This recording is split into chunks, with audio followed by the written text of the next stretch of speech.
Reading Service now presents a reading of articles and features from USA Today for Wednesday, May 27th, 2026. Your reader for this hour is Mary Gilmore. Music to Kids' Ears, Playing Piano for Fun.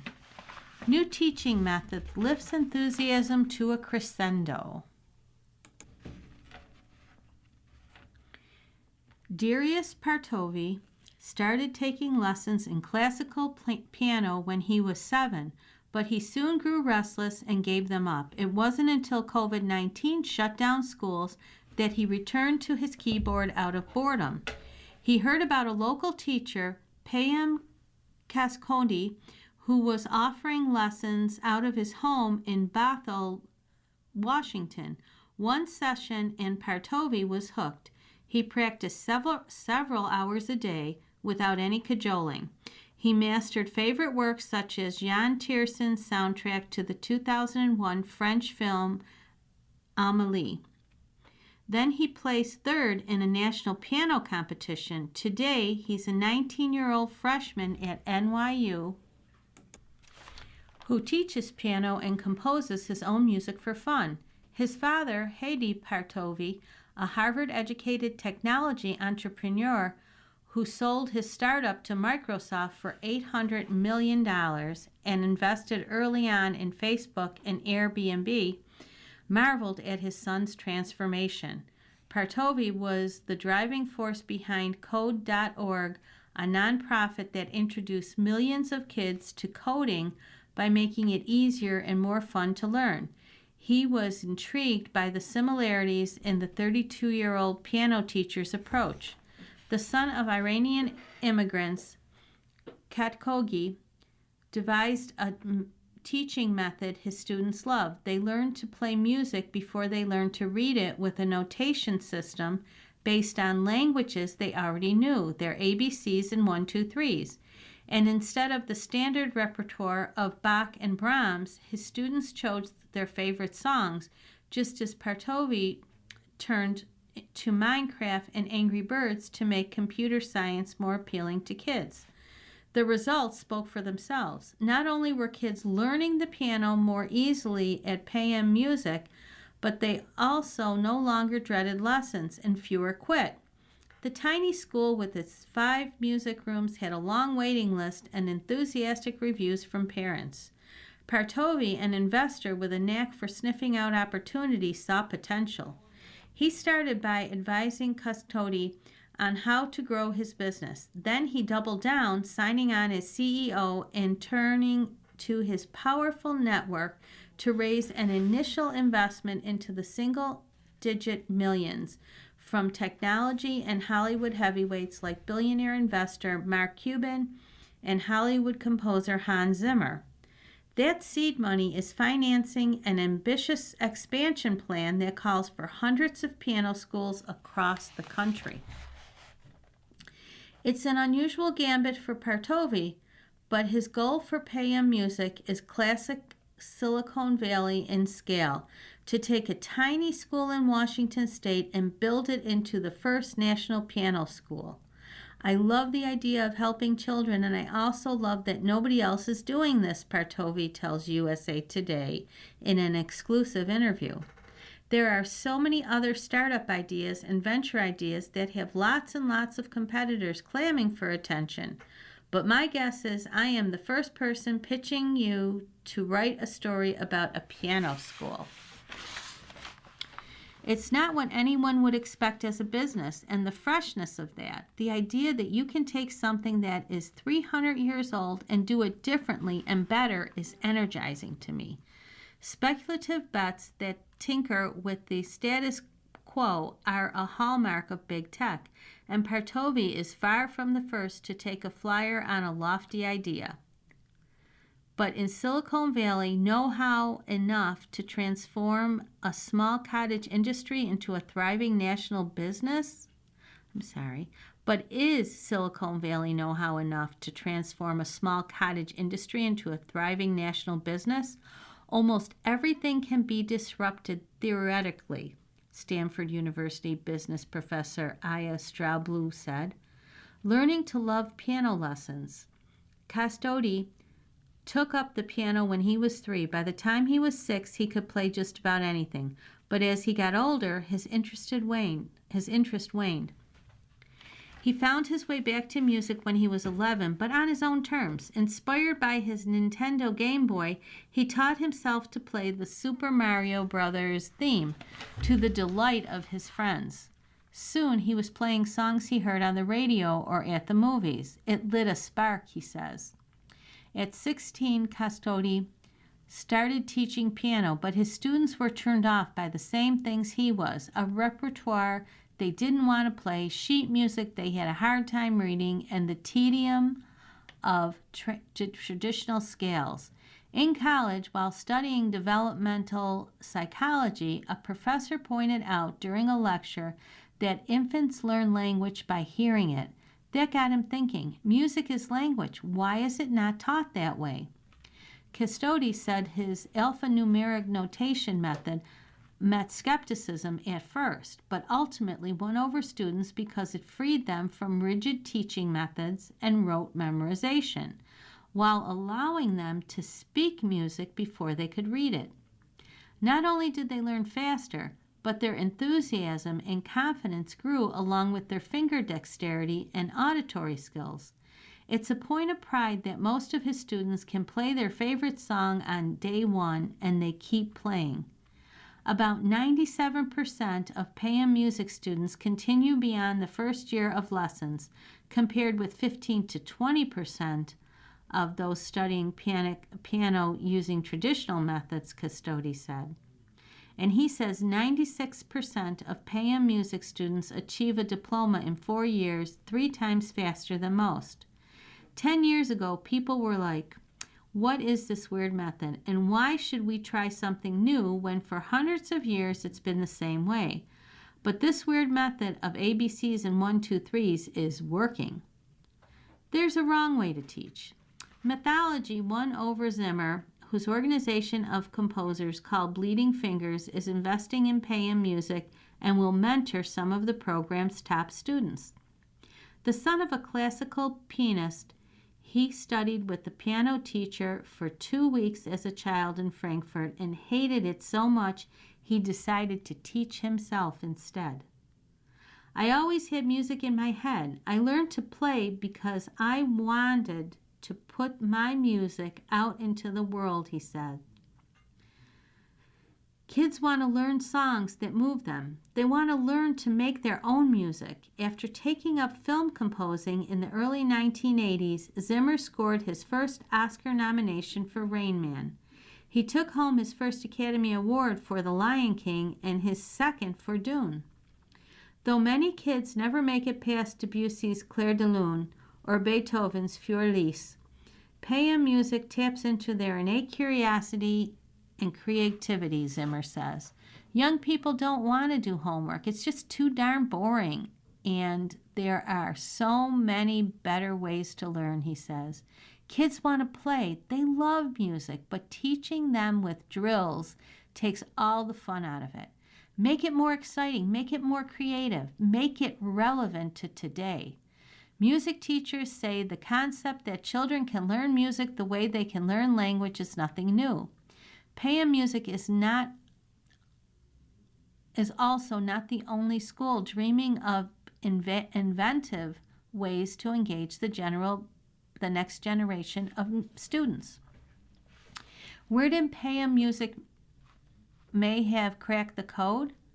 Motivation, says Samuel McDougall, an assistant psychology professor at Yale and a bluegrass musician who researches how the mind and body work in concert to make music. The school's students refer to the piano house homework as fun work. I think it's good to try to innovate in all fields, McDougall says, and at the end of the day, if it works, it works. Cuban, the former majority owner of the NBA's Dallas Mavericks and retired investor for the ABC reality TV series Shark Tank, took piano lessons when he was 9. His mother hounded him to practice at least an hour a day. The lessons lasted only 6 months. Cuban continued to play on his own. Led Zeppelin's Stairway to Heaven was his go-to song in college. His love for the piano was lifelong, but his playing days ended. He's convinced the Payam method would have given him the motivation to pursue it. The reason I invested and the reason why I think this is so amazing is I know what it did for me in terms of confidence, in terms of always having an outlet. Literally, when I had nothing, I made sure I had a keyboard, just because it's a chance to just express yourself in a way that allows you to feel things that you may not be able to communicate with others, Cuban said.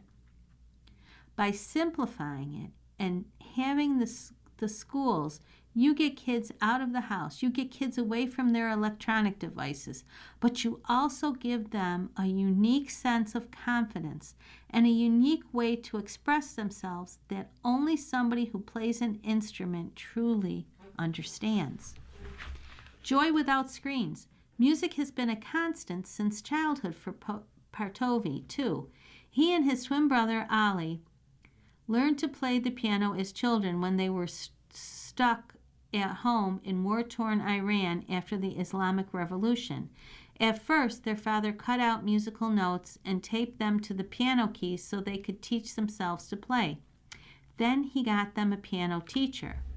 After immigrating to the United States, the family moved in with Partovi's grandmother and lived in a single room. No longer able to afford a piano or lessons, Partovi continued to play on his own. Over the years, the piano became an emotional outlet for Partovi, who composes his own music. In a world increasingly subsumed by technology, he has spent his career developing. Partovi wants children to grow up with music the way he did. The more the human race advances in technology, the more we also need to advance in things that make us human in the first place, he said. Just as everyone is getting more into their screens, more into their phones, and more into their keyboards, I think it's important to remind everybody that you should also do things that bring joy without any screen involved. Interest in music education still runs strong. About half of the parents, 54%, sign their kids up for music, dance, or art lessons. And parents who have more education and disposable income enroll their children at even higher rates, according to the Pew Research Center. The National Center for Education Statistics found that about 1.3 million students are enrolled in piano classes at the elementary, middle, and high school levels. With school budget cuts to arts programs, parents are increasingly turning to private lessons. Those lessons generate annual revenue of $725 million, but piano lessons make up just $83 million of that, according to market research firm IBIS World. Gabrielle Saylor, a senior analyst with IBIS World, expects growing demand for the piano because of how instrumental it is in the creation of music tracks in today's most popular genres, such as hip-hop, rap, and electronic dance music. This is an industry where you need new people to be interested in music. That's the main driver of revenue, Saylor said. Piano is your best friend based on what music is popular right now, but technology is rapidly changing how many people study piano, whether through YouTube videos and music apps or increasingly artificial intelligence, he says. The main issue is going to be, do people want to learn piano by going to a piano teacher, or do they want to watch a video online and pay $0? It does surprise me that Silicon Valley would be interested in investing in the old method of physical locations to teach lessons. The sounds of revolution. Partovi is wagering that many parents want what he did for his son. Already, millions of school-aged kids take in-person piano lessons, not to become the next Carnegie Hall virtuoso, but for lifelong benefits of playing music, from boosting creativity to soothing anxiety and depression. As affordable keyboards and online lessons make piano lessons accessible to more families, Partovi sees potential for the market to grow. He's not drawing a salary and gets almost nothing unless the company achieves a significant level of success, more than 10 times where it is today. You're listening to a reading of today's issue of the USA Today on the Niagara Frontier Radio Reading Service. The time is 15 minutes past the hour.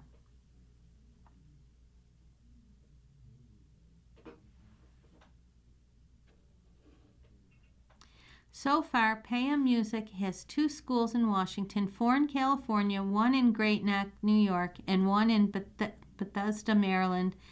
It plans more. Lessons cost about $100 for a 50-minute in-person lesson or $75 for an online session, though fees vary based on age, level, and location, among other factors. Partovi says Payam Music plans to offer financial aid and scholarships for families that need them. Some of Payam's music's biggest cheerleaders are parents whose children have flourished there. Ashraf Adam Sapari, a Microsoft engineer at Salesforce, says his daughter is now a teacher at Payam Music while studying computer science at the University of Washington, and his son, still in high school, is progressing quickly. Safari is such an evangelist that he begged Custody to invest in Payam's music seed round. According to Payam Music, half the investors are parents at the school. The music industry is ready for disruption, Safari said. After centuries, it should change for the better. Alabama's voting map blocked. A federal court has blocked Alabama from using its new congressional map, ordering the state to use a court-drawn map with 2 majority black seats for November midterm elections. The ruling marks a setback for Republican efforts to oust a Democratic incumbent. Alabama was expected to appeal the decision. A federal court blocked Alabama from using its new congressional map on May 26th, in a blow to Republican effort to oust a Democratic incumbent in November's midterm elections.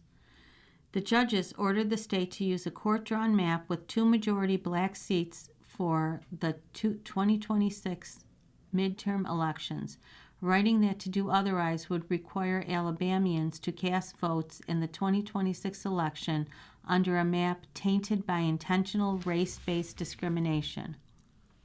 Alabama is expected to appeal the decision, which was issued unanimously by a 3-judge panel on behalf of the U.S. District Court for the Northern District of Alabama. The panel included U.S. Circuit Judge Stanley Marcus, appointed by President Bill Clinton, and U.S. District Judges Anna A.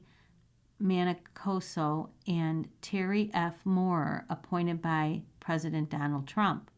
The ruling comes after the U.S. Supreme Court threw out a Louisiana congressional map in late April that was drawn to protect the voting power of black Louisianians.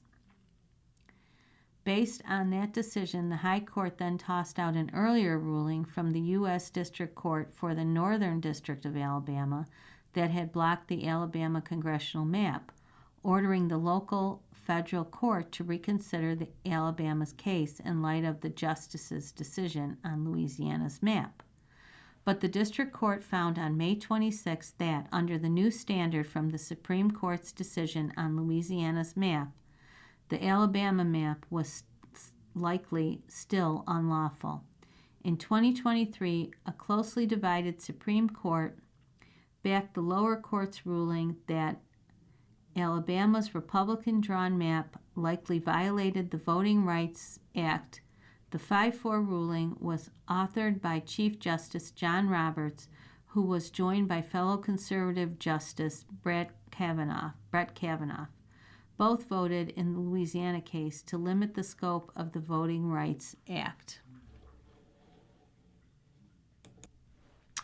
Canadian travelers steer away from the U.S. The last time Paul Doroshenko was in the United States for longer than a day was more than 9 years ago, and the Vancouverite has no plans to return anytime soon. In 2017, it was 2017, and Durenchko, a lawyer, was in Arizona for a trade conference, which happened to coincide with President Donald Trump's first inauguration.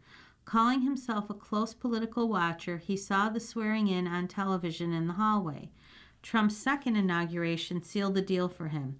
Since then, he said he has felt very concerned by the administration's stance on diversity, equality, and inclusion, a string of detainments over the past year, and the rhetoric about taking over Greenland and Canada. All of these things come to play.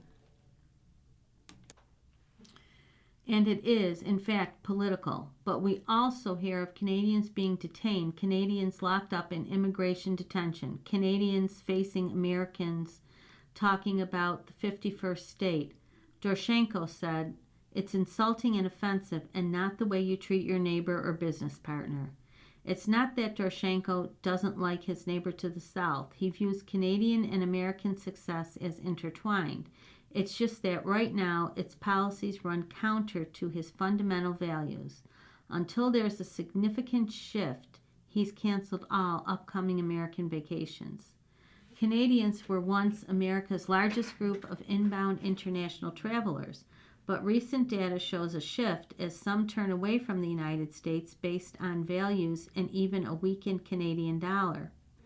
The decline began early last year. According to Statistics Canada, the number of Canadians returning from the United States in February 2026 was 1.1 million, a drop of 13.25% from 1.27 million in February 2025 and 28.2% from 1.41 million in February of 2024. A Toronto University study published in May 2026 analyzing cell phone activity found an even more staggering decrease. Comparing the time frame from April 1st, 2024 to March 31st, 2025 to the period from April 1st, 2025 to March 31st, 2026, there was a median 42% decline in Canadian visits to the U.S. As travelers from the Great North figured out where to spend their time and money amid rising travel costs, many are choosing other destinations they feel more aligned with, welcome to, and even safer in. Though some are disillusioned with the United States, others forge ahead with their visits. With travelers on both sides of the coin, the full picture points toward one thing: the USA has slipped as the top destination for Canadians. Sticking closer to home, skipping the United States hasn't slowed Doroshenko's travels. He's just choosing elsewhere. He's traded a trip to Florida for a trip to the Dominican Republic, and his wife and children canceled a visit to Disneyland and went to Europe instead.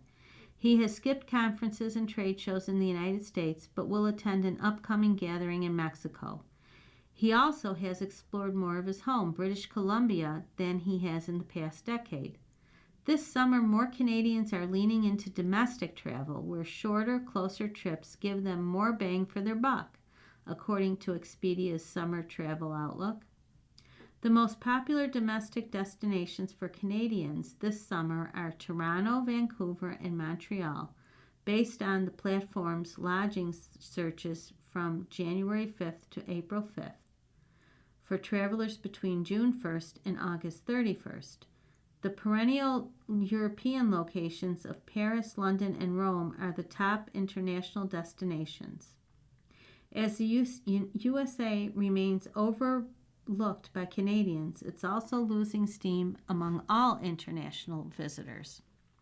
According to data from the U.S. Travel Association, overall visitation to the United States by foreign nationals dropped 5.5% in 2025, driven mainly by fewer Canadians. That amounted to a 2.4% loss in inbound travel spending revenue. The Canadian traveler spent 3 times as much on the U.S. trips as Americans do. Homeland Security Secretary Markwayne Mullin recently floated the possibility of ceasing customs and immigration processing of international travelers and cargo at major airports in sanctuary cities such as Denver, New York, and Los Angeles, in private warnings to travel executives earlier in May. Industry organizations have opposed the proposal. Airlines for America has reduced staffing at major hubs, which would have a devastating effect on U.S. tourism and the airline industry. The latter half of the year could see some recovery with major events like the FIFA World Cup 2026 drawing more travelers, including a projected 21% increase in Canadians. The Trump administration suspended a visa-bound requirement for World Cup ticket holders. But that rebound depends on policy conditions, global sentiment, and geopolitical stability, the organization said in the spring of 2026 U.S. travel update. Going past the political divide, not all Canadians are staying away from the United States. Some say they feel welcome and that human connection matters more. Sharon Wickham, who lives in Alberta, continues to visit the USA. She mainly comes to cowboy-mounted shooting competitions with her horses and says she enjoys meeting up with like-minded grassroots people. As long as her paperwork is in order, Wickham said, she hasn't had any trouble at the border. Those boycotting traveling to the USA, I believe, are missing out, she said.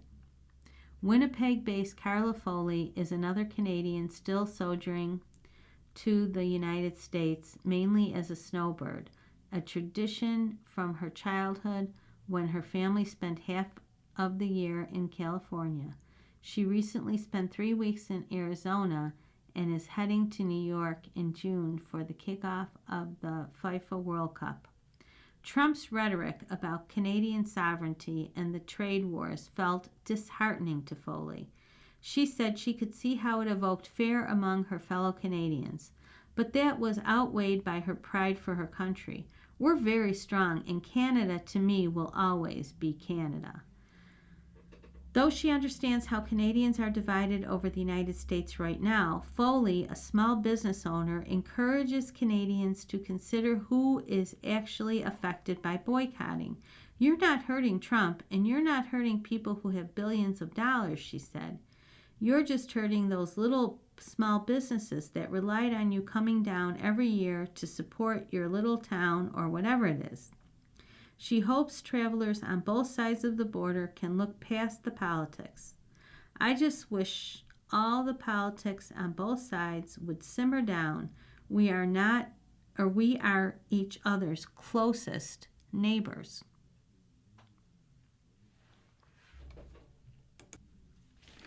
The body of missing college student is found, police say. Officials say volunteer searchers were the key. The body of a Northern Kentucky University student who had been missing for nearly a month was found in a wooded area near the campus, authorities said. Officials indicated they did not suspect foul play. Murray Faust, 22, was last seen April 27th in the Latonian neighborhood of Covington, Kentucky, just south of Cincinnati, according to the Covington Police Department. Police had issued an alert April 30th and requested the public's help in finding Faust. Faust's disappearance prompted local authorities to launch an investigation and a search. The volunteer-based organization EquiSearch Midwest, Boone County Water Rescue, the Wilder Police Department, and Northern Kentucky University assisted the Covington Police Department in the investigation, police said.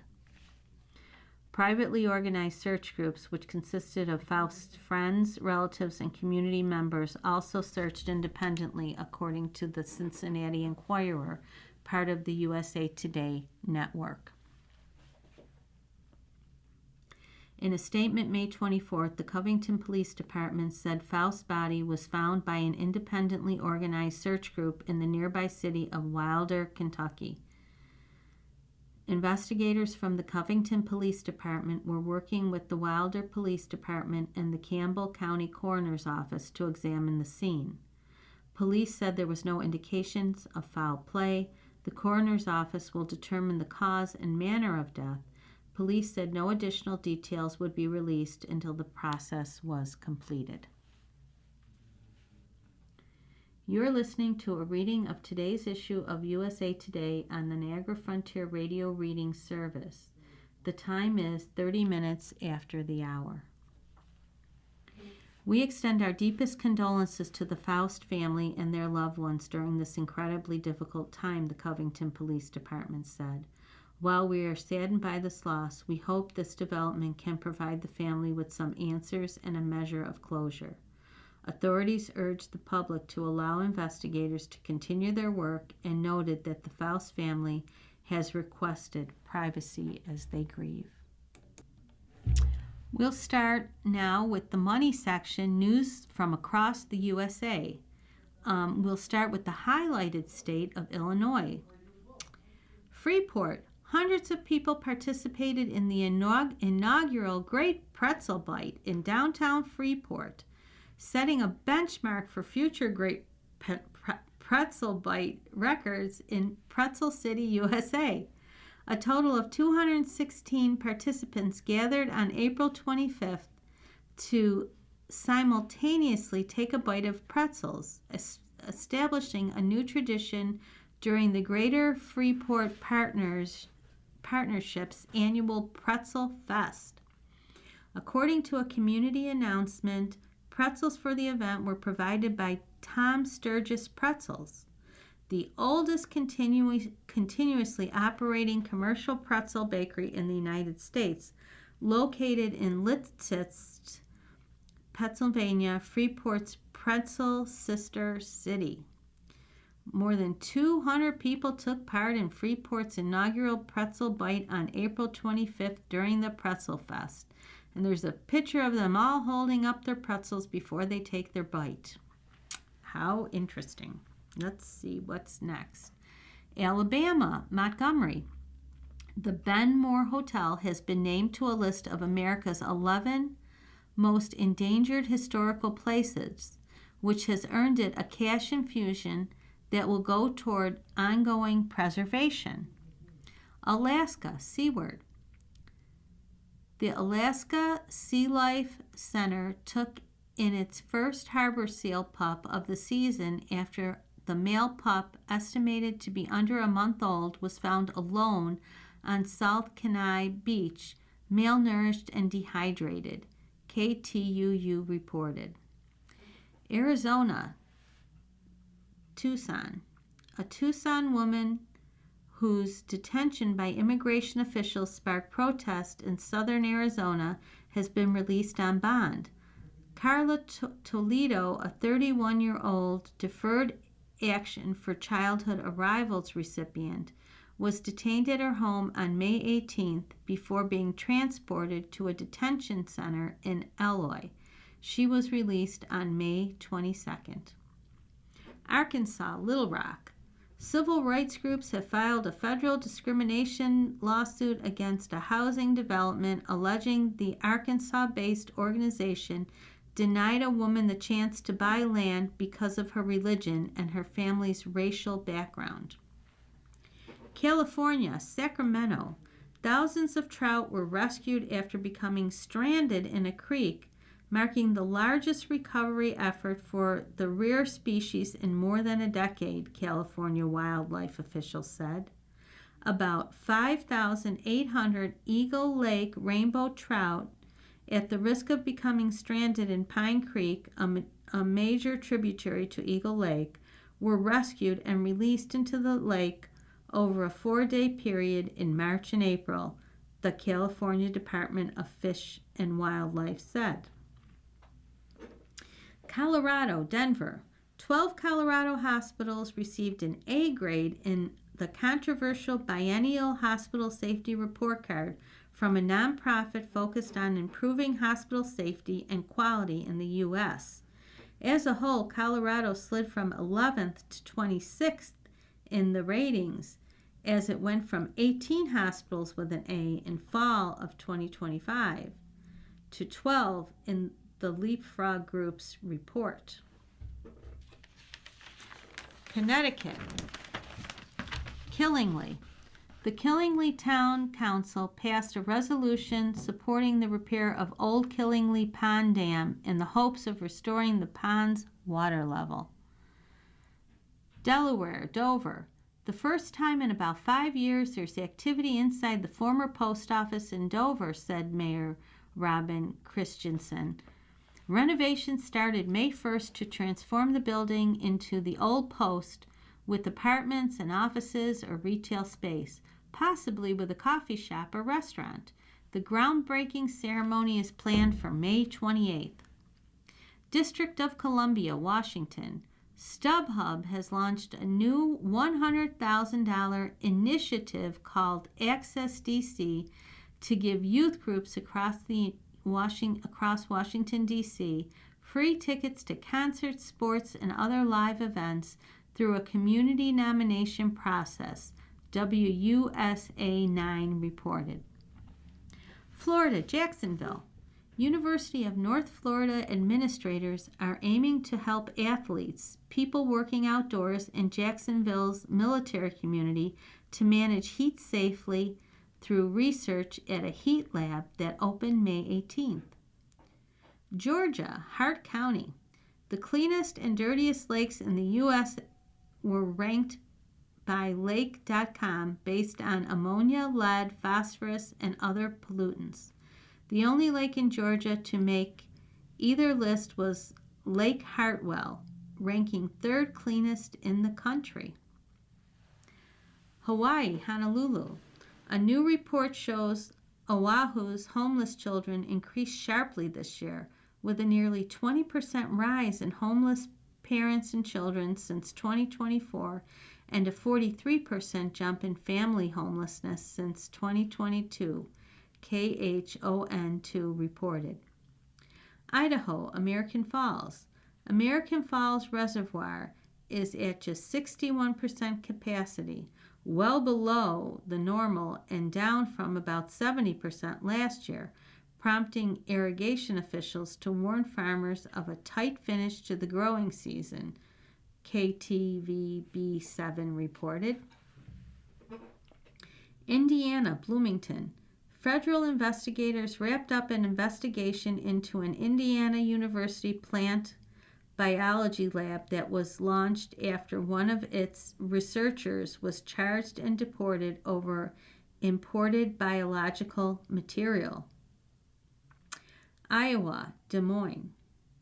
Iowa children are barred from getting the vaccine for human papillomavirus, HPV, without a parent's permission, under a law Governor Kim Reynolds has signed.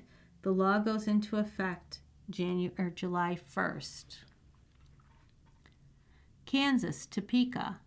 The state prison system is ditching its troubled healthcare contractor and selected a new one after the bidding process that had 7 total bidders. Kentucky, Louisville. The Camp Taylor Memorial Park swimming pool reopened May 19th with new water park features, following years of closures due to needed repairs. Louisville invested $6.2 million in the new facility for the Camp Taylor pool. Louisiana, New Orleans.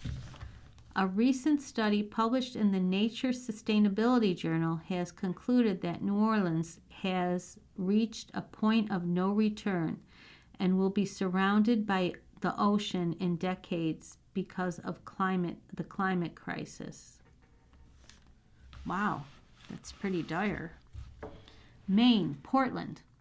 More than 1,400 people turned out for the second annual Maine Needs Walk and Run in Payson Park, nearly tripling last year's attendance of about 560 participants. WMTV reported. Maryland, Annapolis. The Chesapeake Bay Blue Crab Winter Dredge Survey, a cooperative effort between the Maryland Department of Natural Resources and Virginia Institute of Marine Science, estimates a total of 349 million blue crabs in the Chesapeake Bay in 2026. This marks a 46% increase over the estimate of 238 million crabs last year, which was the second lowest number ever recorded. Yet this estimate is also slightly lower than the long-term average of 400 million crabs. Massachusetts, New Braintree. Poor management, inadequate oversight, and an entrenched culture of over-the-top paramilitary training make the Massachusetts State Police Training Academy more dangerous and less effective than many of its peers, a third-party study found. Michigan, Lansing. The Michigan Department of Treasury has drastically reduced its auditing of big, out-of-state corporations that do business in Michigan, resulting in reduced revenue and a greater tax burden placed on smaller Michigan-based companies, the House Oversight Committee was told. Minnesota, St. Paul.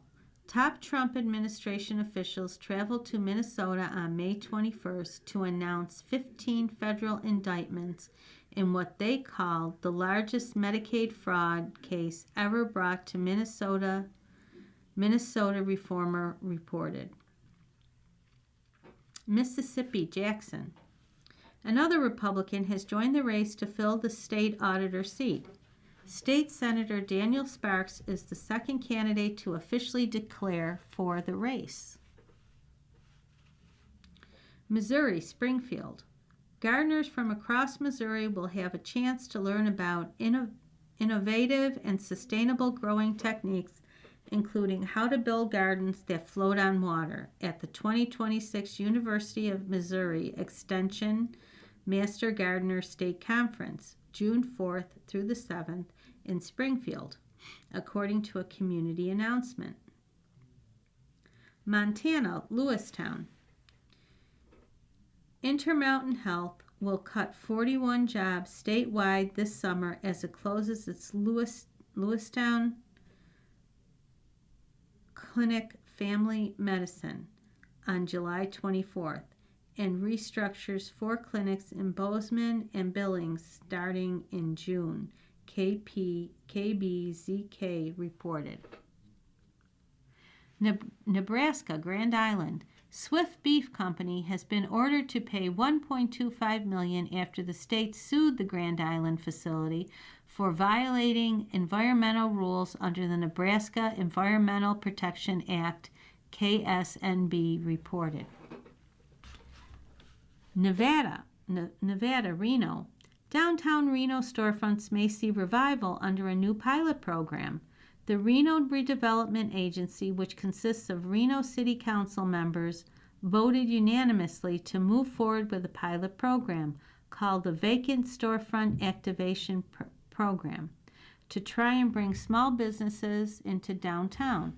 The program would partner with downtown property owners, lease vacant storefronts, and sublet the spaces to small business. New Hampshire, Portsmouth. City Manager Karen Conrad shared the good news that the Coakley Landfill Group recently was approved for a $980,000 state grant. The grant, Conrad said, will be used for CLG to design and implement a pilot project to investigate treatment options to reduce or remove PFAS in the surface and groundwater migrating from the site. New Jersey, Seagirt. A herd of goats are munching invasive species and nuisance plants near Wreck Pond, where the animals are tasked with eliminating poison ivy, Japanese knotweed, and other plants so New Jersey negative greens can thrive. This targeted goat grazing helps manage the invasive plants on the slope around the pond. without the use of pesticides or heavy equipment, according to officials. You're listening to a reading of today's issue of USA Today on the Niagara Frontier Radio Reading Service. The time is 45 minutes past the hour. New Mexico, Farmington. Greater Chaca Cultural Landscape was named one of America's 11 most endangered historic places for 2026, even as Navajo Nation President Bun Nagren reaffirmed support for a zero-mile oil and gas drilling buffer and called for meaningful consultation with affected local communities. New York, New York.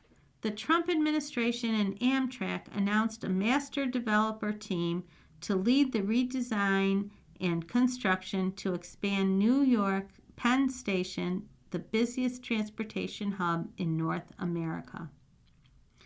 North Carolina, Hendersonville.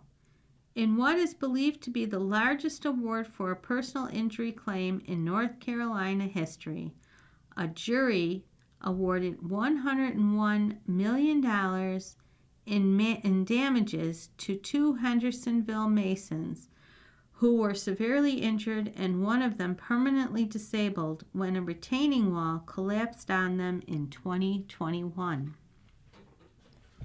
North Dakota, Bismarck. Dream Center Bismarck is launching its free Kids Jam summer program, offering weekly sack lunches, activities, and community time for children and families every Wednesday from May 27th to August 19th at the water park, KXNET reported. Ohio, Gahanna. Even after opening its new high school earlier this year, Gahanna Jefferson Public Schools building boom isn't over. This summer, the district will begin expanding two of the three middle schools, Middle School West and Middle School South. Oklahoma City. Public school teachers will receive a minimum $2,000 pay raise going into 26-27 school year, which could help cushion the longer recess and longer school year at some of the schools, thanks to a slew of new education-related laws signed by Governor Kevin Stitt. Oregon, Douglas County.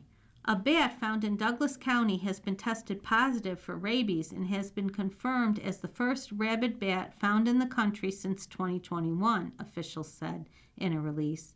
It's the fourth animal to test positive in Oregon this year. Pennsylvania, Harrisburg. Pennsylvania has continued to slip in grade school reading test scores and is lagging behind other states in its overall recovery from the learning recession, researchers have concluded in a new report. The Education Scorecard places the Commonwealth 27th out of 35 states in reading recovery since 2022 and found students overall have dropped by about 0.19 grade levels in the subject over the past several years. Rhode Island, Providence.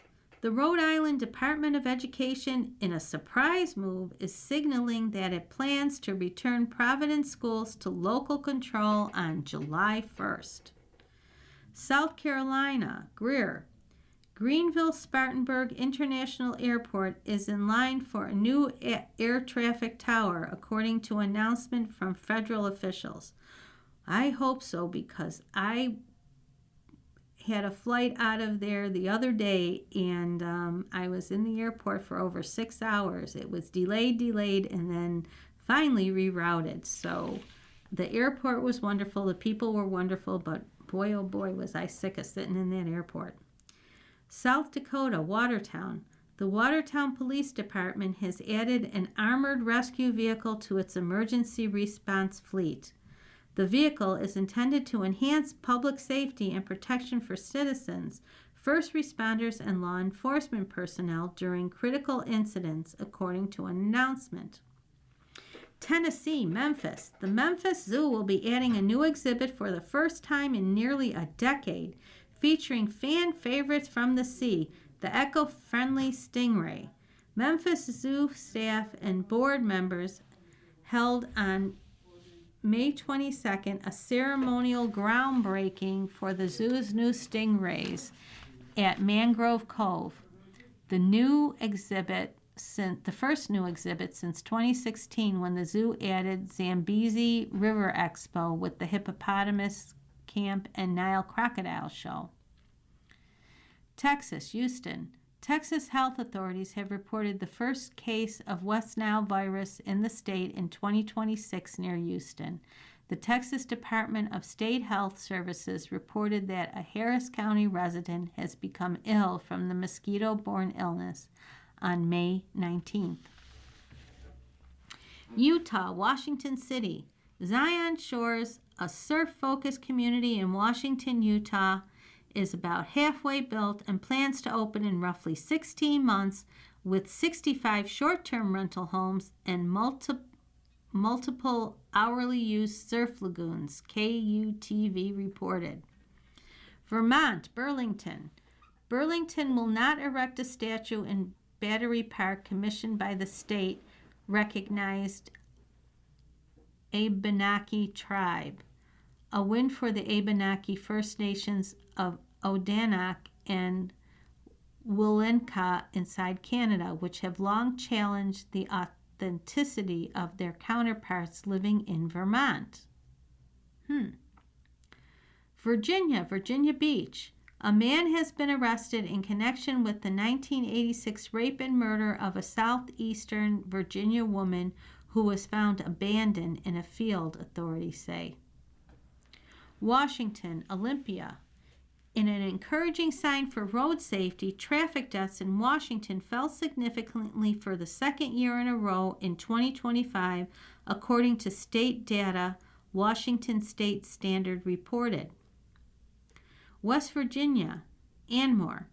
West Virginia Rivers Coalition and the West Virginia Highlands Conservancy have sued Armstead Graphic Materials, LLC, alleging repeated Clean Water Act violations at its Anmore facility and seeking a court order for compliance and civil penalties, WDTV reported.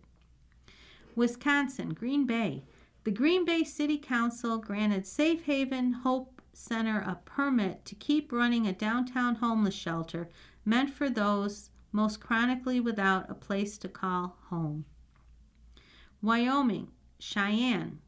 Federal officers approved Wyoming's $205 million plan under the Rural Health Transformation Fund, unlocking major support to bolster the state's fragile rural health care network through 2030, WYO File reported. Car fixes with AI could cost more. Experts say avoid social media to make decisions. There's nothing more jarring than when you're driving and suddenly a check engine light appears on the dashboard. Your thoughts instantly go to, oh no, what does this mean? How much is this going to cost? If I ignore it, will it go away? Unfortunately, ignoring it doesn't solve the problem. The offending symbol still stays there and demands to be dealt with. While some go straight to the auto-savvy dads for advice on whether they should bring their car to the shop, others have been turning to artificial intelligence-driven do-it-yourself methods for fixing cars. While do-it-yourself is believed to save money, experts from Take 5 Oil Change say that's not necessarily the case, especially if you're using AI tools like ChatGPT. If you're deciding between a professional car mechanic and using AI for car repairs, you may want to choose the former and avoid the latter. Why do-it-yourself auto care is on the rise? DIY auto care seems to be a direct response to inflation and rising costs, according to Take 5 Oil experts. As groceries and gas prices continue to soar, consumers are looking to cut back on their expenses, and unfortunately, their cars also pay the price.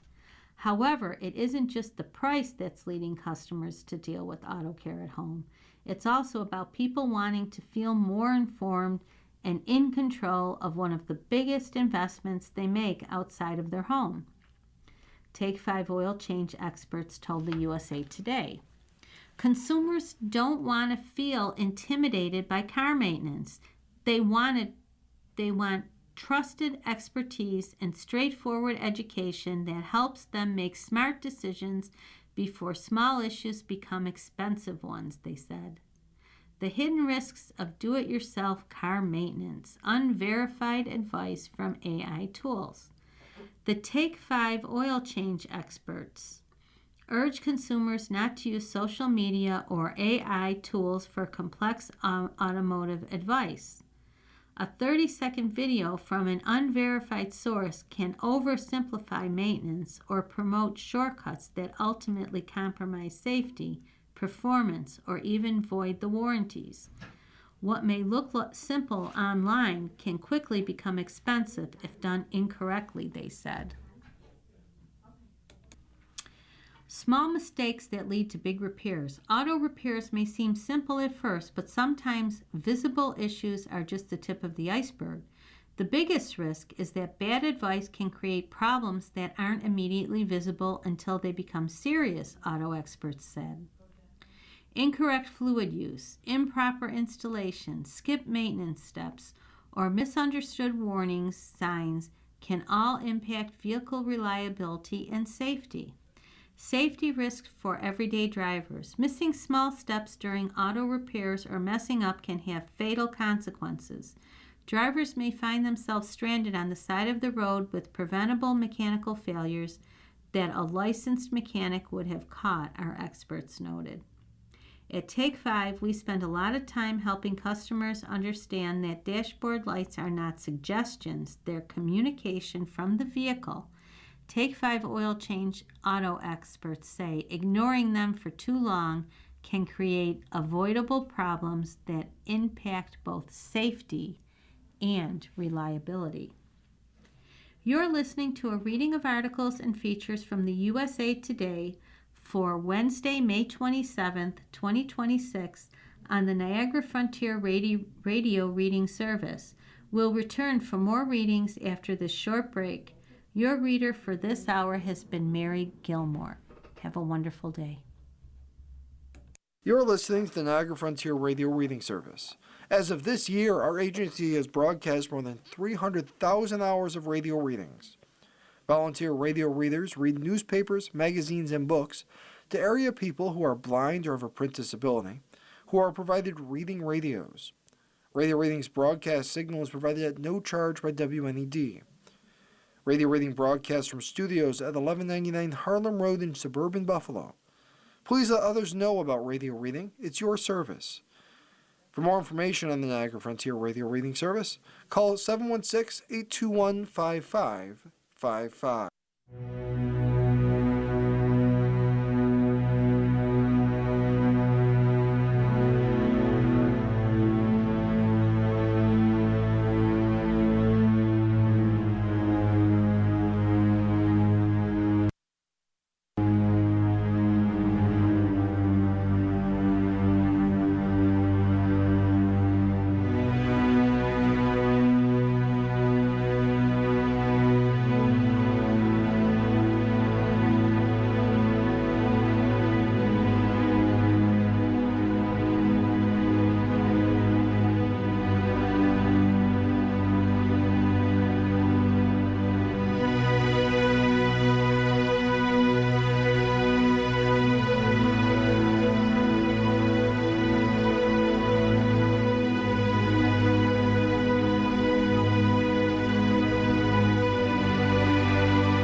continue now with our reading of articles from today's issue of the USA Today. Your reader for this hour is Nancy. This is the sports section. Slow lane to fast lane. As Kiffin embarks on newest challenge, he hopes to shed villain label for hero. Lane Kiffin left the rocking chair behind. They're still at his old house in Mississippi. Call it the byproduct of a coach too busy to buy a new home and relocate his possession. Or call it symbolism. Kiffin puts rockers on his front porch in Oxford and on his Ole Miss office balcony. He didn't sit in them much. They were meant to showcase his embrace of a Mississippi lifestyle. As Kiffin puts it, if you don't drive when the light turns green in Mississippi, they don't even honk. They just wait for you to go. He calls that chapter of his life Mississippi Slowdown. The slowdown was so good for me, Kiffin says. So good, schools like LSU and Florida wanted to hire him. Kiffin took a job he deems better than his last. Along with the rocking chairs, he left a college football playoff team, ended the best tenure of his career, and smeared the image he meticulously built in Mississippi. A fan base that chanted his name at Vaught Hemingway Stadium, gave him middle finger salutes at the Oxford airport, and cursed him as he boarded an LSU plane. What'll this LSU chapter be called? I can't give you a spoiler, Kiffin 51 says. How about The Villain Rises? Kiffin wants to show me something. We walk from his office to LSU's football staff meeting room, where 4 quotes are taped inside the door. Kiffin points out the 4th quote from Boston Celtics coach Joe Mazzulla. I'm attracted to the dark side of greatness. The gap between a hero and a villain is very similar to the gap between winning and losing, and good to great. The gap is so much closer than people think. Back inside Kiffin's office, his thoughts linger on Mazzulla's quote. I'm not like a big history guy or Marvel comics and movies, Kiffin says, but a lot of times the hero becomes the villain, then becomes the hero again. The latest twist of Kiffin's arc rekindled his villain status. He's now turned heel on 2 SEC jobs. In between, Southern Cal fired him. Kiffin stirs up attention. His professional breakups get messy. He further inflamed Ole Miss with a few verbal jabs after his exit. Earlier in his career, he used to really like playing the villain, he admits. He leaned into it. He sounds more conflicted about the role now. You change in life, he says. Anyway, he's not convinced his story ends with him as the villain. He just needs to close the gap, a gap he's crossed once before, a gap that's not as big as you'd think, at least according to the quote taped to the inside of LSU's staff room door. Kiffin's got a plan for how to resurrect his image once again. Winning, Kiffin said, and being a good person. That's how he aims to repair his reputation. Win and prove his decision correct. That's really how it works, he says. Villain or not, LSU athletic director Verge Ausberry knows this. Multiple prominent programs tried to plunder Kiffin during his last coaching carousel. LSU succeeded. He's our guy, Ausberry says. 6 months after LSU got its guy, the wounds remain raw in Mississippi and inside Kiffin's LSU office. The scene at the Oxford airport still bothers Kiffin. Ole Miss fans assembled to give Kiffin a send-off fit for a turncoat. He can still hear the F words. Some of the profanity, he says, was directed at his 12-year-old nephew. Fandom hinges on loyalty. When you're their guy and you deliver success, they'll eat up everything you serve and treat you like a king. Shift your allegiance to a rival and they'll spit you out and curse your name. That's the SEC, that's sports, that's passion. That's what makes it great, Kiffin says. But it does mess with you. I'm human. That airport scene messed with me. I'm not mad at them, but it just does something to you. Because it's like, wait, these are the same people that said all these other things right to me. Kiffin wanted to take the LSU job, but also coach the Rebels in the college football playoff. Ole Miss made him choose. Either be LSU's coach or the Rebels' coach, not both. He chose LSU. Rebel fans weren't the only ones put off by Kiffin's decision.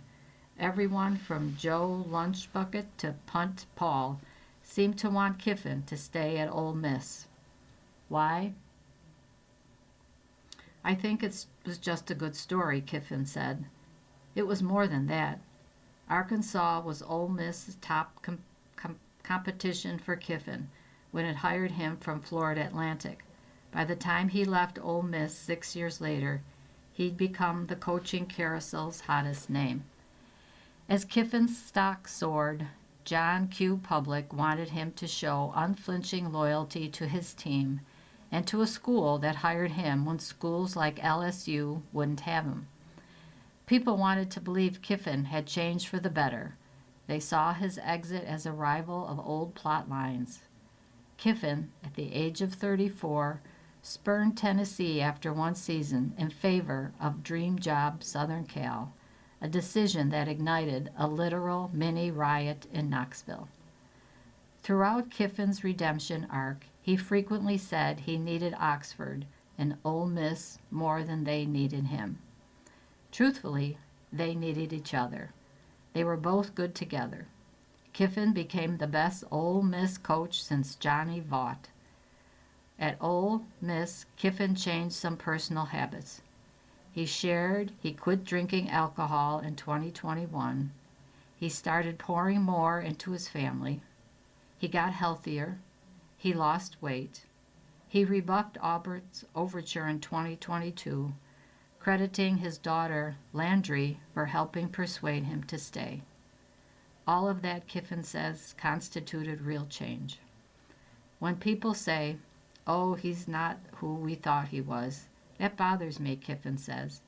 If I hadn't changed, I would have taken the Auburn job years before, because that was the old me of like, oh, something's bigger, something's better, make a fast decision and go.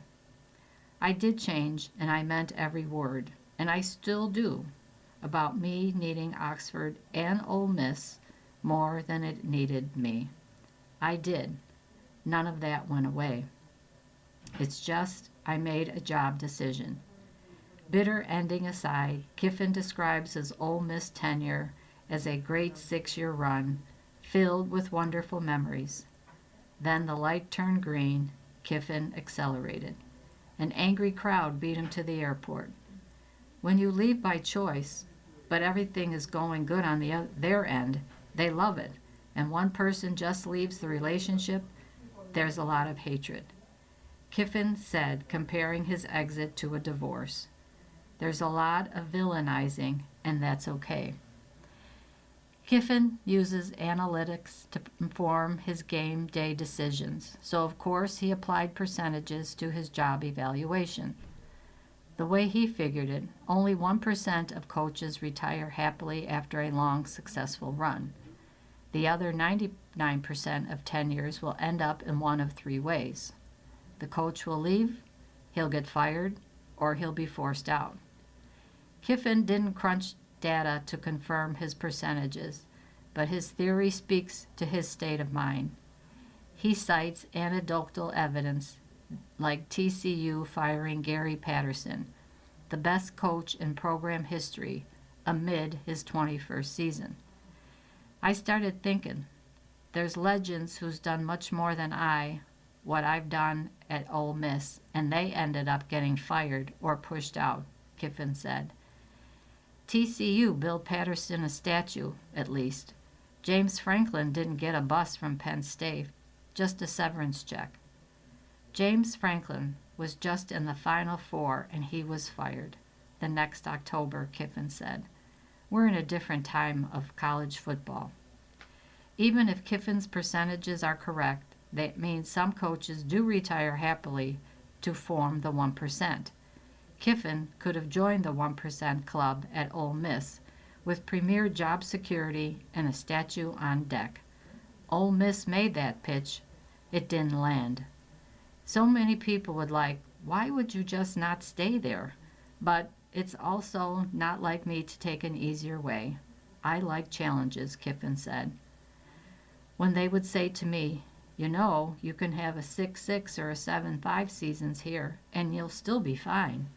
I go, no, I won't. I'll be miserable. I hate losing. I love winning.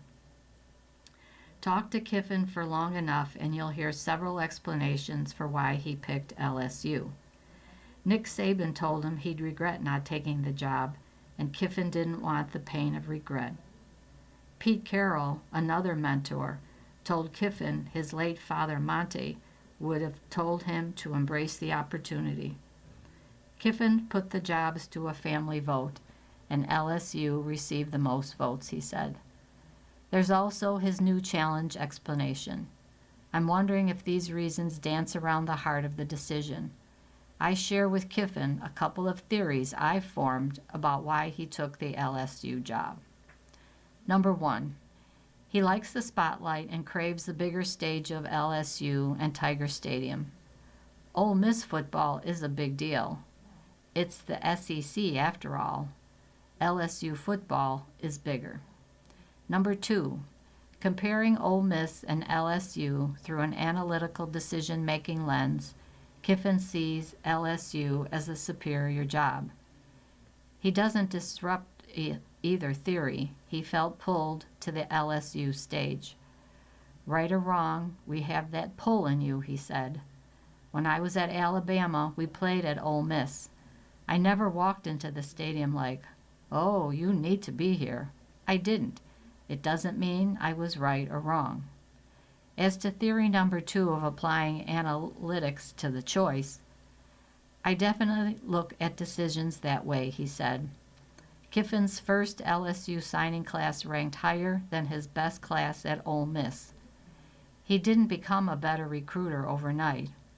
LSU attracts a higher level of high school talent than the Portal King amassed at Ole Miss. The Ole Miss collective ponied up to fund Kiffin's plunders amid a pay-for-play era, but Ausberry, without revealing exact figures, said LSU outspent the Rebels last season. I know we did, Ausberry said. We were one of the top spenders in the country. To show for his investment, LSU finished 7-6 in Brian Kelly's final season. LSU should always be one of the top programs in the country, Ausberry said. Always. In Kiffin, Ausberry hired a coach who won at least 10 games in 6 of his 9 total seasons at Florida Atlantic and Ole Miss, places where such records didn't previously happen regularly. Ausberry won't detail the price tag for this LSU roster. Nobody would deny the roster investment is substantial, to pair with Kiffin's $91 million contract. I want to be consistent, Ausberry said. Not just win big one year and then drop. Lane Kiffin is going to keep this program as one of the top in the country. The key to New Orleans sits on a shelf in Kiffin's office. He received it after serving as co-grand marshal to a Mardi Gras parade. Next to the key is a Kiffin bobblehead in Tennessee gear, a reminder that he previously overcame an image-scalding exit. One day after we discussed villains and heroes, rocking chairs discarded and keys acquired, and a decision that inflamed so many and scorched his image, Kiffin boarded a boat and fished waters off of the Louisiana coast. As fishing lines pierced the water, LSU's coach took in his surroundings. Louisiana, baby, Kiffin said in a video he shared from the boat. Outside of Louisiana, he's as hated as he's ever been, but the gap between villain and hero is as skinny as the state line. Red Hot Knicks are versatile, formidable. You can make the case that no team in NBA history has played better basketball over an 11-game stretch than the New York Knicks are playing right now. They are just the 5th team to win 11 consecutive games in a single postseason, and their point differential of plus 262 is the highest for over any 11-game span, regular season or playoffs. And now, with their 130-93 demolition of the Cavaliers on May 25th to sweep the Eastern Conference Finals, the Knicks are back in the NBA Finals for the first time in 27 years. Awaiting them is the winner of the Western Conference Finals between the San Antonio Spurs and the Oklahoma City Thunder. All that said, can they actually win the NBA's final? The Spurs and Thunder are each formidable, yes, and popular convention is that winner of the West will be the eventual champion. But do not overlook this Knicks team. It can absolutely win a title. New York can score, defend, and has plenty of depth, all of which are necessary in NBA Finals. New York has been bulldozing through its opponents and can kindle an offense. From asking Captain Jalen Brunson to anchor scoring, to play through Karl Anthony Towns as a point center, to sprinting out in transition, the malleable Knicks are built to compete with San Antonio and Oklahoma City and can adjust on the fly to either. Our group, they're playing good basketball, and they're doing it in different ways, Knicks coach Mike Brown told reporters after Game 4. They're doing it differently, depending on who our opponent is. When you show that type of versatility on both ends of the floor, it just adds to your belief. Throughout the Eastern Conference Finals, the Knicks shot 38.1% from three-point range, sinking 53 made triples. Eastern Conference Finals MVP Brunson dropped 38 points in Game 1, sparking an improbable 22-point fourth-quarter comeback. Against the Cavaliers, Brunson averaged 25.5 points on 47.8% shooting. Against the defenses of the Spurs or Thunder, that offensive versatility will be crucial because either opponent would easily be the toughest test New York will face this postseason. New York, on the other end of the floor, is smothering opponents with its defense, led by the trio of OG Anunoby, Josh Hart, and Mikal Bridges. The group allows for flexibility since New York can switch pick and rolls with all three. Similarly, the versatile trio can alter their assignments to be matchup dependent. Hart is comfortable guarding Hawks All-NBA third-team forward Jalen Johnson, just like he is Cavs center Jarrett Allen. Bridges can clamp down Sixers All-NBA third-team guard Tyrese Maxey and Anunoby, an NBA All-Defensive second-team selection, is the best of the bunch. The Knicks forced the Cavaliers to commit 66 turnovers in the Eastern Finals and posted a plus 16 in turnover differential across the 4 games in the series. During the regular season, the Thunder ranked second in the NBA in turnovers committed per game, 12.6, and the Spurs ranked fourth, 13.5, so those active hands and deflections will be essential in gaining an edge. And in coming off the bench, Mitchell Robinson, Miles McBride, Landry Shamet, and Jose Alvarado have each embraced their roles. Robinson is a defensive spark. McBride is a three-point sniper. Shamet does a little bit of everything, and Alvarado might be the most annoying defender, aside from Thunder guard Luguentz Dort. With 7 47 left to play in Game 4, with the lead so lopsided that Knicks coach Mike Brown emptied his bench. New York held a 39-7 edge in bench points. The Thunder are the deepest team in the NBA. The Spurs aren't too far behind. But one area where the Knicks will carry an edge into the finals is rest and freshness. The Spurs and Thunder are tied at 2 games apiece, and this series, at a minimum, will span 2 more games and will finish May 28th at the earliest. The series, frankly, looks like one that's headed for 7. This team is hungry, and that's the most important thing, Towns told reporters after the game. Even with an amazing historical win we had tonight, the celebrations were minimal. We really want to get back to work. We asked Coach if we could get back to work quick. We knew what happened last time when we had a long playoff, so we already talked after the game about preparing. It's been 53 years since the New York Knicks won an NBA championship. This is the mentality it takes to win one. You're listening to a reading of today's issue of USA Today on the Niagara Frontier Radio Reading Service. The time is 27 minutes after the hour. The Hurricanes go to OT to take Eastern lead. The Carolina Hurricanes have taken the lead in the NHL Eastern Conference Finals because they have figured out how to win with the territorial battle and the overtime.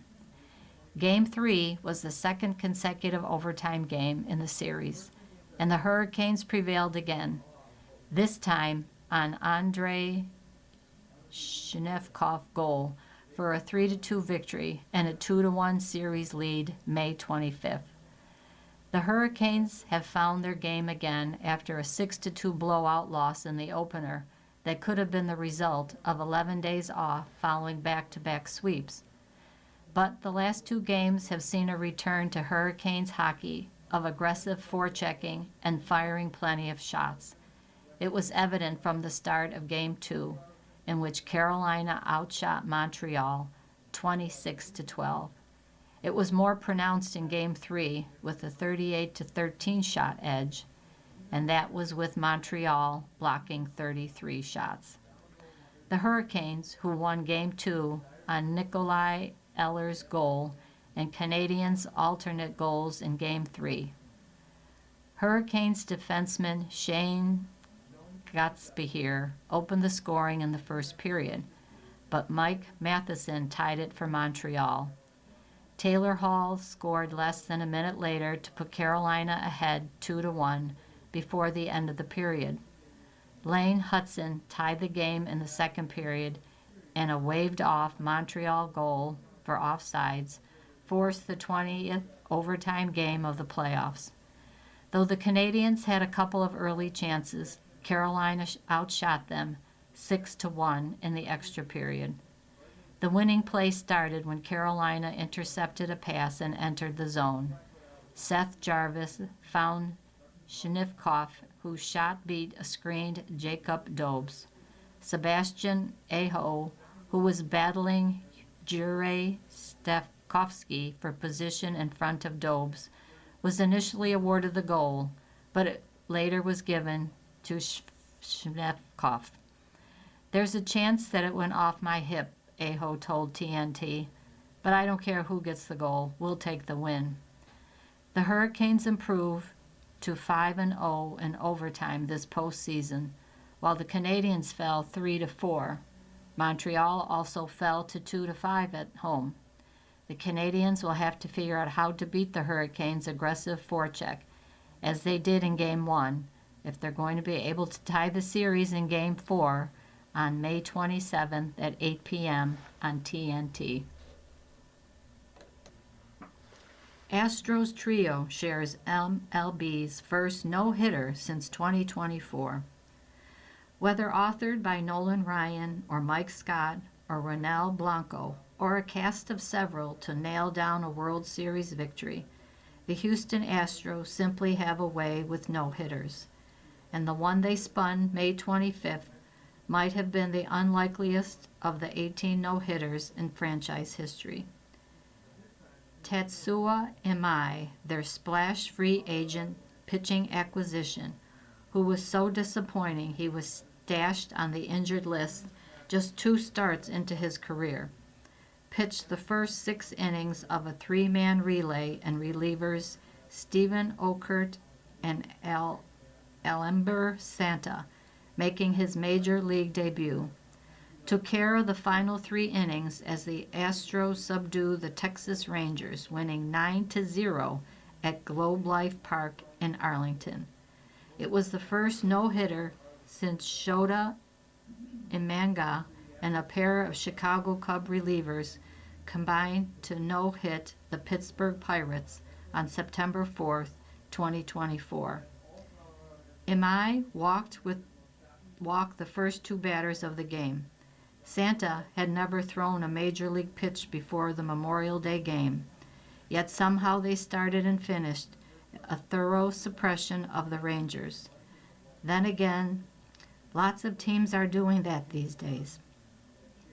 Just one night before, Los Angeles Angels lefty Reed Detmers struck out 14 Rangers and allowed just a solo homer, and the Rangers managed just one more hit in losing to the Angels. This time, a lineup missing Corey Seager drew just 2 walks against the Astros trio. And even if the competition was meager, Imai's performance was surely a relief to Houston. Signed for $54 million, he was shipped to the injured list just after 3 starts, admitting he was struggling acclimating to life in the major leagues and the USA. He spent 5 weeks working his way back, yet still entered Monday game with an 8.31 ERA in 5 starts. By night's end, he had the biggest piece of the 5th combined no-hitter in franchise history. NCAA medalist Farrah O'Keefe has bigger goals. When Farrah O'Keefe was 11 years old, she had her career goals written on a list she plastered on the wall. Among the items scratched on these varied from personal to those on the golf course. One of those with the sticks: win an individual national championship. I haven't thought about that, O'Keefe said, and I get to scratch that off. O'Keefe, college golf's top-ranked player, looked the part May 25th and throughout her junior season at Texas. A stellar season culminated on Omni La Costa's 18th green, when she watched her 20-foot birdie putt trickle into the cup, and she extended her hands into the clouds before letting out a thundering fist pump. O'Keefe won medalist honors at the 2026 NCAA Women's Golf Championship, topping the best field in college golf by 4 shots to win a national title. The win was O'Keefe's 4th of the season, all coming this spring, and with it she earned an exemption into the U.S. Women's Open next week up the road at Riviera Country Club in Pacific Palisades. O'Keefe's journey to the national title was anything but easy, but as she has become accustomed to, the ride was filled with plenty of smiles and laughs. One of those came on the 14th hole when she shanked her 2nd shot. There was no panic. All O'Keefe did was turn to Texas assistant coach Braden Ash and laugh. She said to me, "Golf is laughable, right?" And that's who Farrah O'Keefe truly is, Ash said. She can keep it light. Her first comment was, "That's the 3rd time I've shanked it on live TV this year." She did it once with me when I was caddying for her at the ANWA, and she did it at Darius, and now she's done it here. I've been with her all 3 times, so pretty good results when she shanks it. O'Keefe buried a lengthy bogey putt on the 14th to lose only 1 stroke, but it was her 2nd straight bogey. It erased the consecutive birdies she had on numbers 11 to 12, the first one coming after a 90-yard bunker shot that Ash called the greatest bunker shot he had ever seen. Even after the pair of bogeys, O'Keefe settled down with the pars on 15 and 16, but the tournament was in her grasp. She wanted to take it. On the 17th hole, she added a birdie to move back to 11 under overall, but the emotion finally came out on the 18th hole. O'Keefe admitted she was nervous throughout Monday's round, but that never showed, even as she hit another wholesale rocket in a pivotal moment. I got to, 13, and I peeked at the leaderboard, and I realized I think I was one shot ahead at that point, O'Keefe said. And then I got to 17, and really all I cared about was whether or not the team was doing well. I was like, so I looked at Braden. I was like, can you tell me the score? How's the team? He's like, oh, we're good by 7 shots. So that was kind of it. And then he said, you have a 2-shot lead off of that. Okay, cool. So I felt like that was kind of the first time I was able to breathe. Actually, after I made a birdie on 17, I smiled because I was like, man, I just did that. Like I kind of get to coast in from here.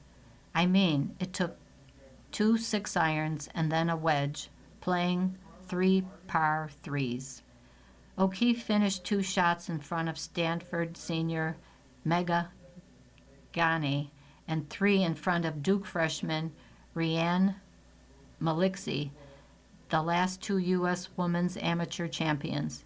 Texas finished 4th in the team competition, where Stanford topped the leaderboard for the 6th straight year after a stroke play. It's not the laughs or the lifelong goals that have come to fruition that drive O'Keefe. It's her team.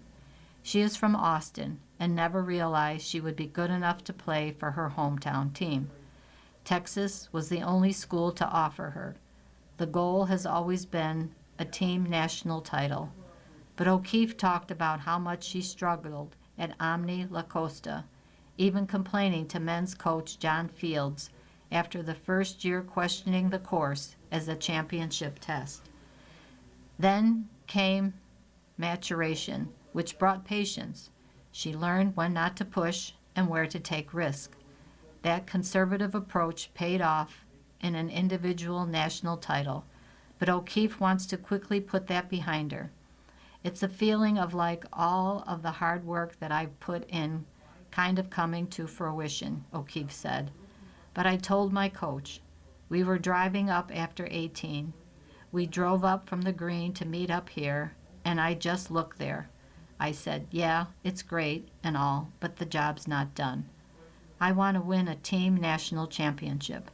It would mean the world to me to bring a natty home to Austin. I'm from Austin, so it would make like it be the highlight of my life. Job's not done. You're listening to a reading of today's issue of USA Today on the Niagara Frontier Radio Reading Service. The time is 41 minutes after the hour. This is the Life section. Fallen Prince leads a bleak life, author says. Stripped of his royal titles, evicted from his sprawling mansion, and arrested by British police in February, Andrew Mountbatten Windsor faces an uncertain future. Ongoing police investigations could result in a criminal trial and possible jail time. Now the former prince awaits his fate at Marsh Farm, part of King Charles Sandringham estate. Biographer Andrew Loney describes Andrew's reality as bleak and in stark contrast to the life he once led. His life is very empty at the moment, Loney tells USA Today ahead of the release of the paperback update of his book entitled The Rise and Fall of the House of York, which will be released in the United States on May 26th. Notably, according to Loney, the former prince, once known to enjoy high-profile events, travel, and dinners, spends his time obsessively playing video games late into the night. It is not uncommon for Andrew to stay up all night playing Call of Duty. Loney says sources have told him, adding that Andrew prioritizes gaming over work, health, and hygiene. Loney says that Andrew, who served in the Royal Navy for more than 2 decades, now ranks gambling above all else in life. He loves war games with helicopters. Loney writes, the video games provide him with the instant gratification that his actual life most often is devoid of. Andrew's fall from grace has been unprecedented. Loney explores those recent events and how they've rocked the royal family in a new updated chapter of his book titled The Reckoning. Loney's reporting delves into Andrew's history of alleged predatory behavior, for which Loney says the fallen prince may finally have to face the consequences. Among the string of fresh revelations, Andrew's alleged inappropriate behavior toward women, including an incident Loney describes that involved a British Airways employee. Loney writes that Andrew had a history of lewd behavior, including around the time when he allegedly paid to have sex with Virginia Guffrey in 2001. In a 2004 incident, according to the book, police officer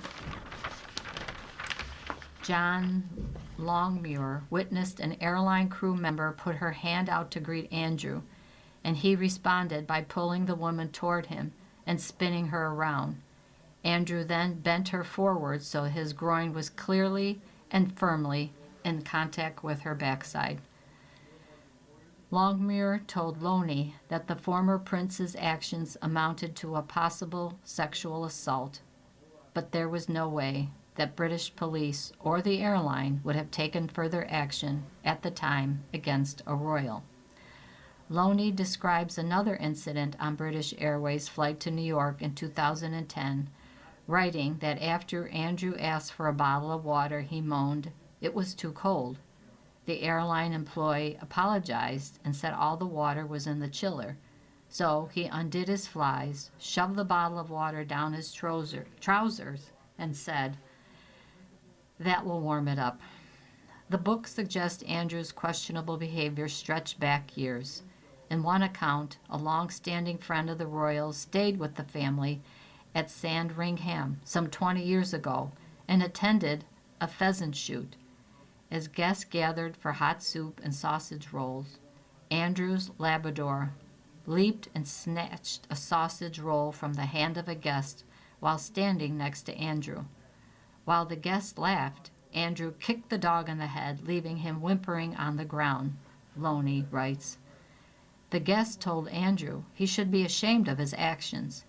Andrew reportedly responded, "It is none of your business, and I will do precisely what I want to, my dogs."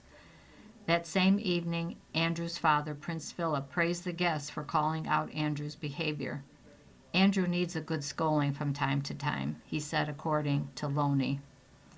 The allegations over Andrew's association with Epstein and his conduct as trade envoy for the United Kingdom continued to plague him and the royal family.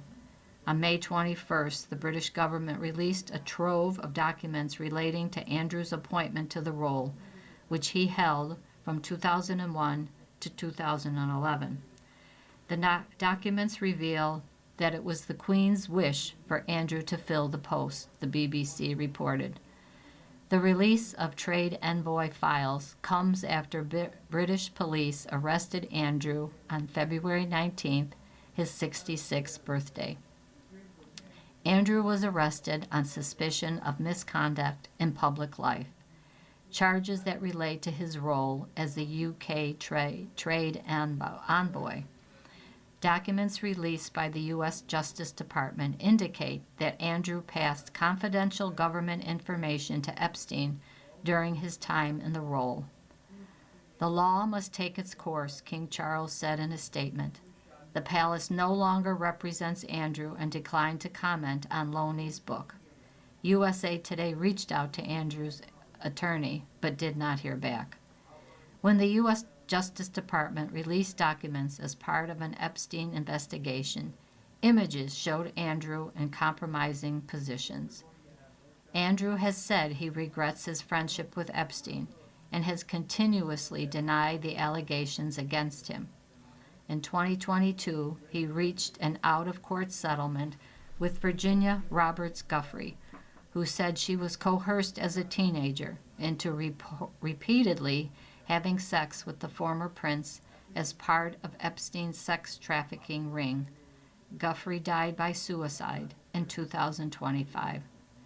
Guffey's family called on King Charles to meet with survivors during his recent state visit to the United States, but the monarch declined, saying it could affect any developments in the case. We fully understand and appreciate the survivors and their advocates' position, but can only reiterate that anything arising from such meetings that could potentially impact on ongoing police inquiries and assessment, a palace spokesman said in a statement to USA Today at the time. Before the birth of his nephew Prince William, Andrew was second in line to the British throne for more than 20 years. Now he is alienated and estranged from his fractured family, Loney says. He doesn't know what's going to happen. The police could turn up any day. While the former prince faces an uncertain future, Loney notes it is in Andrew's nature to remain confident he will escape charges. I don't think he really accepts he's done anything wrong, Loney says. He feels he's been penalized, but shown no remorse. He just thinks he's invincible, Loney says. He's the master of the universe. From iris to orchid, Hanson shows his growth. Years before the Goo Goo Dolls song Iris became a viral trend, singer-songwriter Matt Hanson uploaded a cover of the 1998 hit. Hanson recorded it in his garage and decided that he was comfortable enough with how it came out to share it on YouTube. To date, his video has 12 million views. I really love the song, and I can connect to it very deeply, Hanson says. The Los Angeles-based singer is the latest artist to play for USA Today Acoustic, a series that provides a stage for notable and rising talent across the USA Today network. It's so cool to me because these are songs that I think are some of the greatest songs ever written. They're just songs that bring people together. The staying power of Iris, which Goo Goo Dolls frontman John Resnick wrote for the film City of Angels, is undeniable. And now, nearly 5 years after, Hanson shared his cover. The artist is telling his own story through original music. Hanson's debut album, Orchid, is out now. It's basically my path from heartbreak to hope, the singer shares. It took a lot of effort, a lot of therapy, a lot of self-reflection, and ownership of things and moments where I went wrong. The album is 4 years in the making, during which a breakup in his personal life led to several writing sessions. Hanson notes a turning point for the LP was his 2023 release of the song Let 'Em Go, about the cathartic experience of learning to move on, and includes such lyrics as, "Sometimes you need the pain to know it isn't love." After the song was released, Hanson said, "Realized I actually have something really legitimate to say. I saw a lot of people react in a way I hadn't seen them react before," he continues. "Then I just started really digging into how I'm feeling." Fans of Hanson can expect to hear Let 'Em Go, Yellowstone, Holding You, and more in the set list for the singer's headlining tour. On May 26, Hanson announced a world tour that includes an 18-city trek across North America. After touring Europe in October, he'll play Montreal on November 13th and start the U.S. run on November 17th in New York. Hanson wraps his run on December 13th in San Francisco. Tickets go on sale May 29th. The singer previously toured with Train, and the band's lead singer, Pat Monahan, offered some advice that he'll take with him on his solo trip. Pat was like, "Just make sure that you're enjoying all this because this is why you do it," Hansen says. "If you write these songs and then you see people out there loving them, it's a next level amazing feeling." Masters of the Universe doesn't toy with the 80s.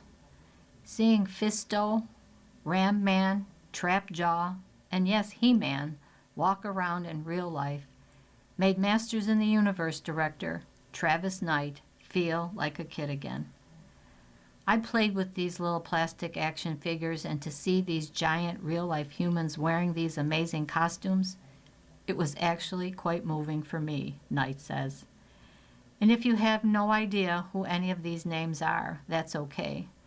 Knight has fond memories of Masters of the Universe toys, cartoons, and action figures from when they were launched in the early 1980s. And now he's joyfully introducing these colorful personalities to a younger generation with his new movie in theaters June 5th. Nicholas Galitzine, Red, White, and Royal Blue, Purple Hearts, stars in the fantasy adventure as Adam Glenn, who was sent away from his homeland of Eternia at age 10, along with the magical Sword of Power, to keep him safe from the evil forces of Skeletor, played by Jared Leto. Adam lost the weapon during his trippy journey to Earth, and now as an adult, he seeks out the sword so he can get home. It leads to a reunion with old friends including Man-at-Arms, Idris Elba, and Tila, Camila Mendez, but also Adam striving to become the best man and He-Man he can be. Knight originally fell in love with this world and still adores it because of how strange and out there it was. They had so many different combinations that should not go together, he says. Barbarians in fury knickers with battle axes and swords, robots with laser guns, spaceships with catapults, dudes with neon day-glow leggings, and a guy with a skull for a face. He-Man was just a mashup of all these crazy things that I loved. Masters of the Universe is dripping with nostalgia. There is, of course, plenty of old-school He-Man Easter eggs, but also a heavy Flash Gordon influence, and 80s rock guitar courtesy of Queen's Brian May. It also cleverly explores He-Man mythology through a kid's perspective. Names for heroes such as Mechalnek, Fisto, and Ram Man, as well as villains such as Beastman and Trap Jaw, come directly from the Reagan-era toy line. But in the film, the characters are called that because it's what 10-year-old Adam dubbed them as he drew pictures of them, remembering his time on Eternia.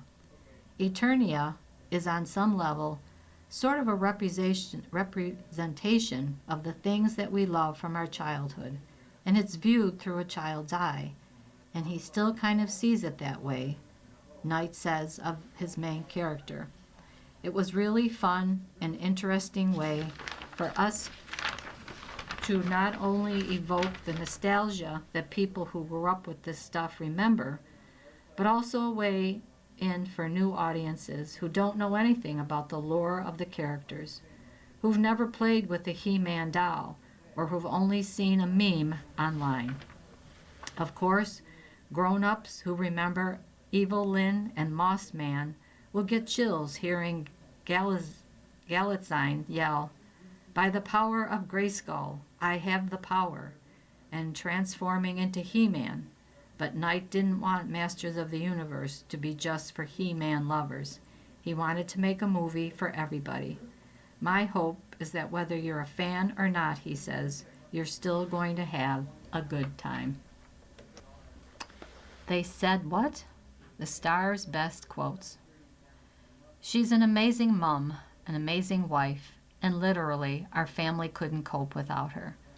So, she's been absolutely stunning, brilliant, Prince William said in an update on Princess Kate, in a rare recent interview on the British radio program Heart Breakfast.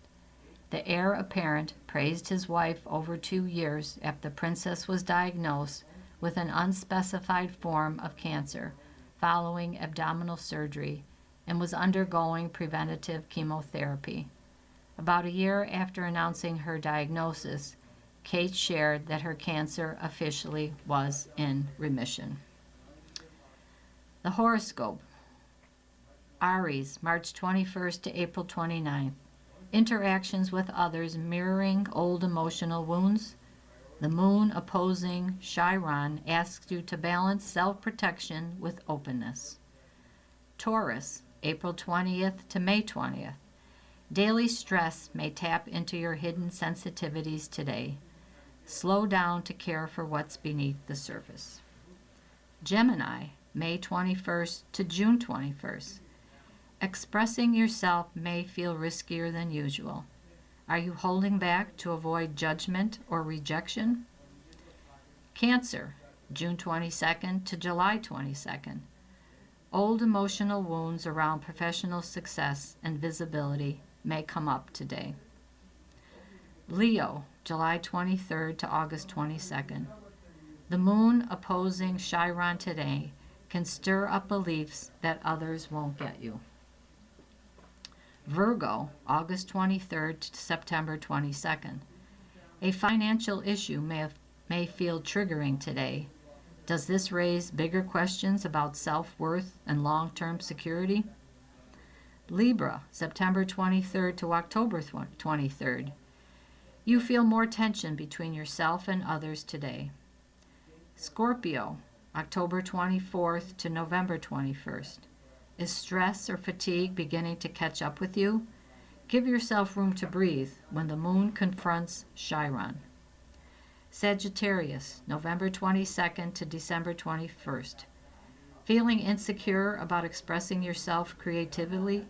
A friend may make a comment that throws fuel on an inner struggle. Capricorn, a work scenario may make you wonder whether this is where you truly belong. Aquarius, January 20th to February 18th. Are old narratives getting in the way of expanding your perspective? Address self-defeating mindsets when the moon opposes Chiron. And Pisces, February 19th to March 20th. Being confronted with change can bring up vulnerable emotions. Can you feel them without letting them tank your self-worth? You've been listening to a reading of USA Today for Wednesday, May 27th, 2026. We read the USA Today weekdays at noon. For more information, call us at 716-821-5555. Your reader for this hour has been Nancy. Coming up next in the Niagara Frontier Radio Reading Service, we have episode number 3 of 1929 by Andrew Ross Sorkin. Following that at 3 o'clock is Women's Health, and at 4 o'clock a re-airing of the Buffalo News. Stay with us.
The following program is intended for listeners who are blind, have low vision, or have another print disability which makes reading, holding a book, or turning a page difficult or impossible. The content is copyrighted by the respective publishers. For more information, please visit us on the web at nfradioreading.org. The Niagara Frontier Radio Reading Service now presents a serialized reading of the book 1929, Inside the Greatest Crash in Wall Street History and How It Shattered a Nation, by Andrew Ross Sorkin. The book was published in 2025 by Viking and is 444 pages long. Today's reading, episode number 4, begins on page 44. Your reader is Anne Blass. I'm sorry, this is episode number 3. We'll begin with a brief description of the book from the book jacket. In 1929, the world watched in shock as the unstoppable Wall Street bull market went into a free fall, wiping out fortunes and igniting a depression that would reshape a generation. But behind the flashing ticker tapes and panicked traders, another drama unfolded, one of visionaries and fraudsters, titans and dreamers, euphoria and ruin. With unparalleled access to historical records and newly uncovered documents, New York Times best-selling author Andrew Ross Sorkin takes readers inside the chaos of the crash, behind the scenes of a raging battle between Wall Street and Washington, and the larger-than-life characters whose ambition and naivete in a seemingly endless boom led to disaster. The dizzying heights and brutal lows of this era eerily mirror today's world, where markets soar, political tensions mount, and the fight over financial influence plays out once again. This is not just a story about money. 1929 is a tale of power, psychology, and the seductive illusion that this time is different. It's about disregarded alarm bells, financiers who fell from grace, and skeptics who saw the crash coming, only to be dismissed until it was too late. Hailed as a landmark book, Too Big to Fail reimagined how financial crises are told. Now, with 1929, Sorkin delivers an immersive, electrifying account of the most pivotal market collapse of all time, with lessons that remain as urgent as ever. More than just a history, 1929 is a crucial blueprint for understanding the cycles of speculation, the forces that drive finance. The following program is intended for listeners who are blind, have low vision, or have another print disability.